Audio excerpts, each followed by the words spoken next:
And cue the Roy. Welcome to Season 3 of the Fire Drill Podcast. Here tonight, in the start of Season 3, sitting around a table, middle of December. What's the temperature outside? 11 degrees. 11 degrees. 11 degrees. Wild, isn't it? Go golfing. Yeah. I do remember golfing at Kenmore in December once. What you call it? Center over there used to open up theirs Christmas Day. They still do. Well, I think Eaglecrest still does, don't they? Quite an opening we're doing here, isn't it? I like talking So about here, I know. So here tonight, the special guest is back from the North. His first appearance since coming back from the North. It's Shane. To Shane's left. Do we need to thrash this out? To Shane's left is. Penny Ops is back. I think he forgot his catchphrase. What's your catchphrase? Oh, you didn't know? There we go. To his left, Jeff. the what? I know the What's your interrupter. nickname? Dennis, I don't know. I think his nickname just come out. You didn't know by the end of that. I'm definitely the interrupter. Yeah. And it's Roy. And what am I? The host? The voice of reason? No, never. No. We'll think of it. If we can think of it, we'll let you know, folks. Was Roy something? The announcer guy? That doesn't sound right. No. Sounds like you should have a sitcom. Dumbass. Roy, the announcer guy. Could be.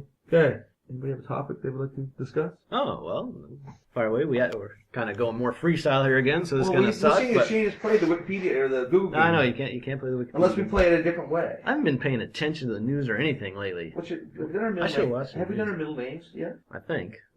I don't think we've done our middle names. If you really guys want to do that, it's cool. I think so. Mine's Nicholas, and I said the Nicholas would be probably Santa Claus or Tsar Nicholas. Nice one. Oh, see, I might be shallow. I had a different Nicholas right away, so we might have to do this. Nicholas Cage, I bet. Nick Cage. Nick Coppola. Yeah, that was the best name change in history. So what's in the news lately? Any more black guys dead in St. Louis? No. That's Here's probably the question. What do you guys think? The NBA players and the St. Louis Rams coming out in support of the guy in Long Island or Staten Island who got choked out by the cops. That's right, yeah. I can't breathe. They're all coming over. That's right. Well, I got nothing wrong with athletes want to make political statements. Okay. If it's not affecting their game, if the guys who pay their salary are okay with it, and obviously they are because they're not getting reprimanded. Honestly, I haven't seen the video. No? No, I haven't watched it. Heard it was awful. Heard the cops should be charged. If that's the way it goes. Normal people are allowed to make statements. Well, they did charge them, but they had. No, sorry, they didn't. No. It was going to a grand jury whether they would be charged, and the grand jury turned it down. Yeah. This isn't not tasteful. It's just they're supporting a political argument that's out there right now. I don't consider that going too far out of what an athlete should do. No, I think athletes have the right to free speech. Yeah. People look up to them. People want to hear what they have to say about issues too, right? They're not always getting asked about basketball. Now, this is the example I texted you about Mario Balotelli. Did you hear this story, Roy? No. This is where athletes should be monitored and not allowed to speak out and use Twitter. Mario Balotelli, I know he's hurt, but I think he's suspended now too. They might not have suspended him yet. But on his Twitter account, he retweeted a picture of Super Mario, and the caption was, "Jumps like a black man, grabs coins like a Jew." And he's a black Italian dude. Yeah. Well, again, that's probably why I thought he could get away with it, but Is he Jewish too? I doubt it. So you haven't seen the video? Is there Italian Jews? It's pretty good. Got big diamonds. Hey, it's good. But he said, what the size is it? No, we're all quiet. Jeff's like, what's going on?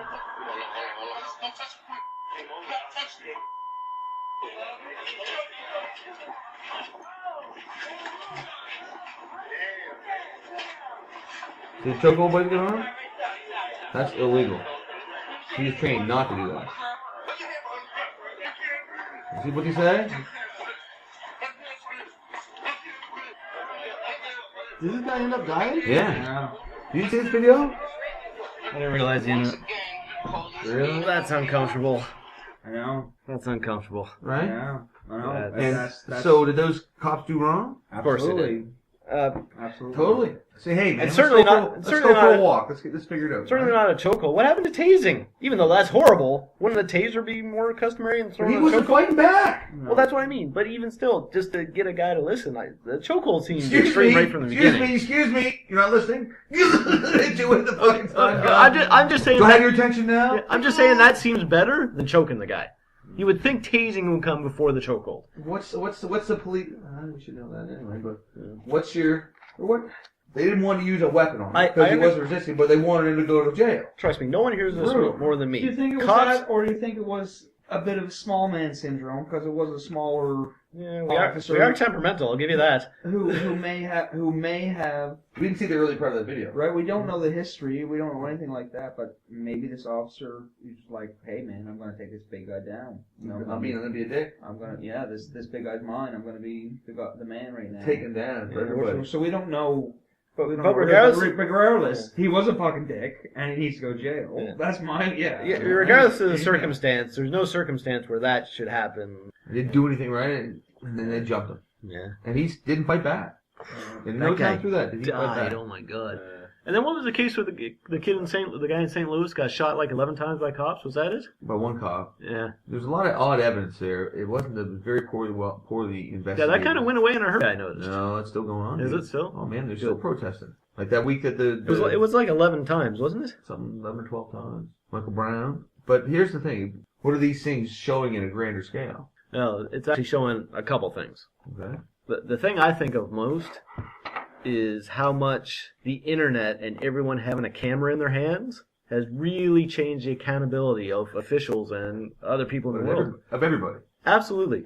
Everyone's got it. You can't be a dick and someone not know about it. Back in the day, 30 years ago, something like that happens, we never hear about it. Never see it. Some guy died. Never. That's it. Believe what the cop said. But now, you get a crowd watching anything, and the first thing that comes out. Well, they already have their phone out because they're probably texting on their phone. That's right. The street, right? That's what these. Every time I hear a story like this, that's what I think. Has anyone here got a call on their phone?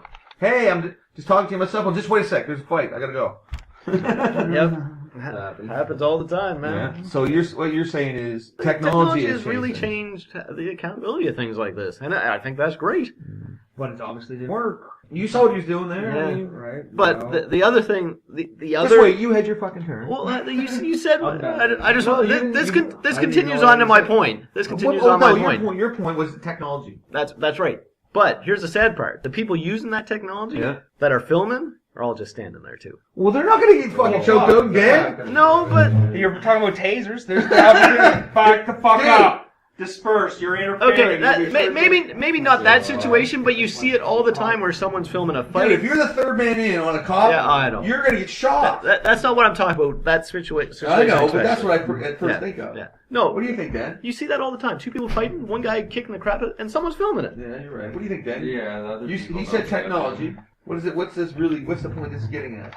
With all this, not necessarily all the protests, but just the whole uproar of everybody. What about that? But people are making mistakes. And people are seeing it. Yeah, and they're not used to that.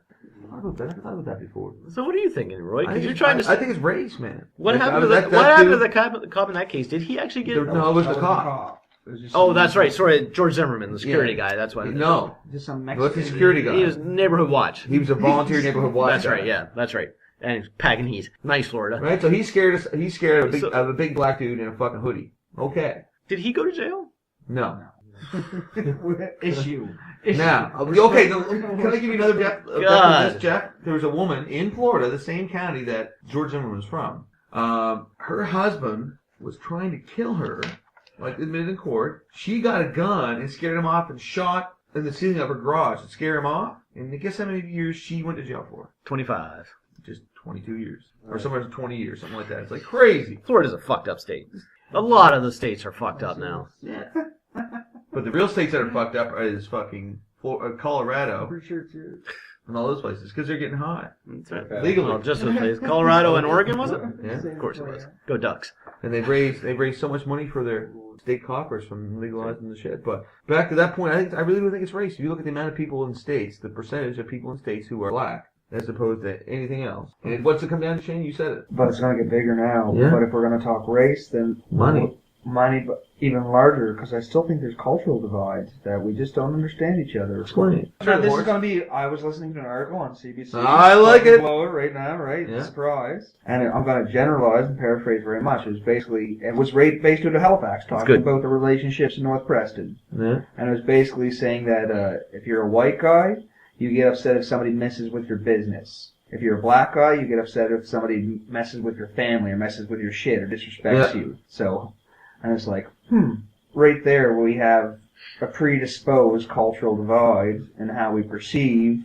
conflict and interact. But on that note, I need to recuperate my brain for the next one. Dude, that was good. Is that right? You're right. I've always, you know, it's funny. I asked a kid one time. I said, you know, what's it going to take to get kids out of trouble in the hood? Like, you know, your generation, there's a lot of you guys are in trouble. He's like, well, he goes, for me, when I was young, I saw whoever had the money and the drugs and the guns had the power. And no one would fuck with you. Mm-hmm. But he's like, yeah, well, that's power. 100% power. That's what they want. Yeah. And it's like, but what they should do is got to make people realize that if you keep that lifestyle up, you're going to be dead. Oh. You'll die. Or you'll be in jail the rest of your life. Well, you die with a couple of hoes. No. All right. And I can't throw the hose in there at all. They really think they're going to just make all kinds of money. No, yeah. There, right? They just think, but in the long run, like you said, is it worth $30,000 in maybe 2 months? Yeah. Or you're probably going to get robbed or busted. How long in jail? I was going to say. Look at it this way. There's no one in the retirement home. Die then, right? There's no one in the retirement home talking about their life of dealing drugs, okay? No. That's right. You got to fucking say hello to me. But here's the thing: at least in Nova Scotia's black community, what are all the role models for kids? There's a few positive ones for sure. Some of the church, some sports people. You know, some people got the wits about them. But what are the most? Who do the kids mostly aspire to be? Not the successful businessmen. Not the fucking. Maybe I'm generalizing a little bit here, but I think of a higher percentage. I think than white kids or whatever. A high percentage of them. So they somehow got to get those kids to look at those role models that are positive rather than these guys who are fucking living the baller lifestyle as hard as they can for short periods of time. I mean, man, I still. Well, again, the key is you got to educate. Right. What you're saying is you got to educate the youth, but it's so tough, man. Well, I got a buddy of mine, real good friend of mine. He's a little older. He's right now at this point in time in his life, he should be living pretty good, but he hasn't got a fucking pot piston or wanted to throw it out. And who are his role models? All his role models, male role models, are on fucking welfare or leeching the system somehow. So if that's all you see, that's what you're gonna do. You reach to where the ladder is. Right. You gotta show the positive role models.